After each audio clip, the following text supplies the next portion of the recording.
Muita gente ainda tenta entender como é que essa tragédia aconteceu. Como o carro pegou fogo? As respostas a gente já começou a ouvir aí do especialista, do tenente do Corpo de Bombeiros, mas elas também estão na física, né? Na física mesmo.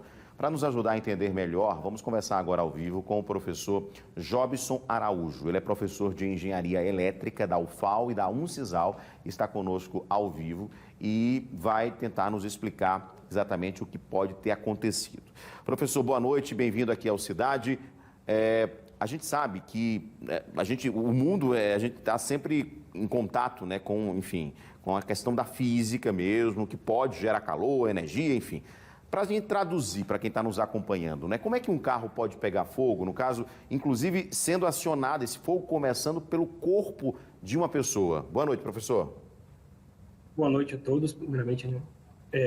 Na verdade, né, esses condutores que eles caem no automóvel são chamados de condutores de luz e estão energizados em níveis de 13.800 volts. A tensão é muito alta, mas, consequentemente, eles estão transportando uma alta corrente elétrica. Aí o que acontece? Dependendo de onde e como é o impacto, né, desse automóvel no poste, né, alguns metais ou aonde esses fios estiverem enrolados pode potencializar, né, a condução do calor, né? E sabe-se que a gasolina, consequentemente, qualquer faiscamento elétrico pode, consequentemente, fazer com que o automóvel, né, ele entre em combustão.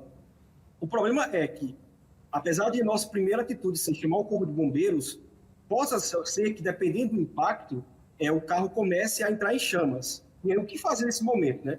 Duas coisas, né, entre aspas, apesar de simples, mas como o próprio tenente falou anteriormente, tem que ter bastante sangue frio, né, frieza nesse momento. Primeiro, você não pode sair do carro, né, tocando em nenhuma parte do carro. Por quê? O que vai acontecer é o que na física eles chamam de uma tensão de toque, ou seja, quando você toca em alguma parte metálica do automóvel que, consequentemente, está energizado por estar envolvido nesses fios de alta tensão, e seu pé ou os pés estão sobre o chão, essa corrente elétrica de alta intensidade, ela circula no organismo porque ela se desloca para a terra, para o solo.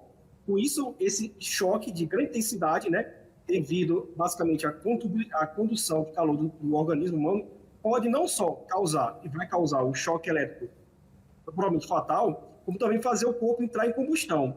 Então, o que fazer? É pular do automóvel, né, sem tocar em uma parte metálica, porque ao você pular, você evita esse choque que é consequentemente, né, que é causado pela tensão de toque, né, e pular de pé junto. Por quê?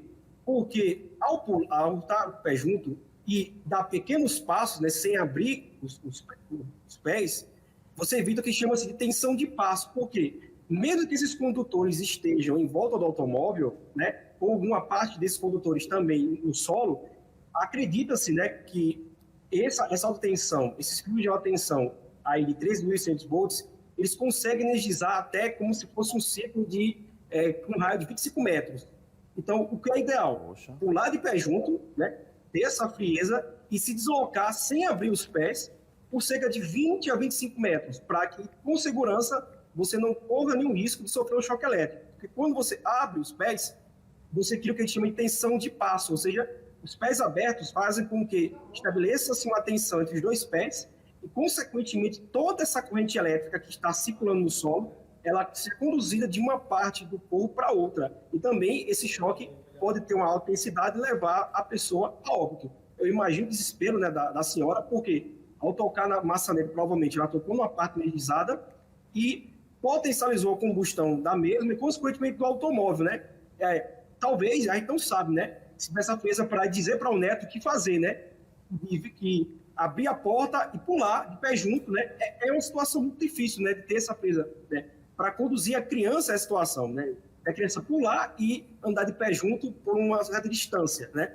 Se a avó tivesse uma frieza, né? Estivesse um pouco distante, conduzindo o neto, talvez, né? Ele tivesse escapado, né, desse acidente. Pois é, professor, infelizmente, né? Mas a gente, repito, a gente não tem como a gente não se colocar no lugar, né? A gente não estava lá. Agora, só para a gente finalizar, por que a gente ficar dentro do carro, a gente fica protegido? Os pneus, de fato, isolam, fazem esse isolamento, é isso? Não é só o fato dos pneus, é o porque um automóvel, que a gente diz que tem blindagem eletrostática, né?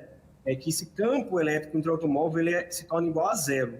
Então, dentro do automóvel, apesar de ter essa condução, né, de corrente fora do automóvel, na parte metálica, o automóvel está blindado. Não é necessariamente por causa dos pneus, porque há situações, por exemplo, né, que vocês já devem ter visto, de caçambas que elas podem se deslocar-se e esses condutores, eles encostarem na sua atenção e esse choque ser tão intenso que os pneus estouram.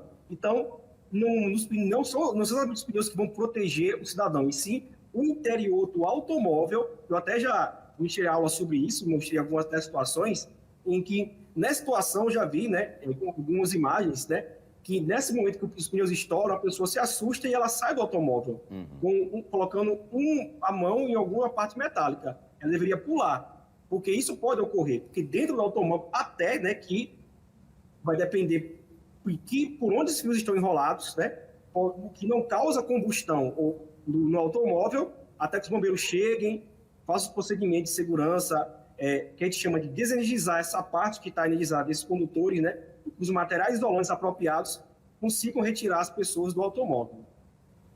Perfeito. Professor, muito obrigado pela sua participação, pelos esclarecimentos. Né? Claro, fica o alerta, é claro, mas também é importante a gente ressaltar que é uma tragédia, né? Uma tragédia muito grande que aconteceu hoje. Infelizmente, lamentável. Obrigado, professor. Uma boa noite, tá?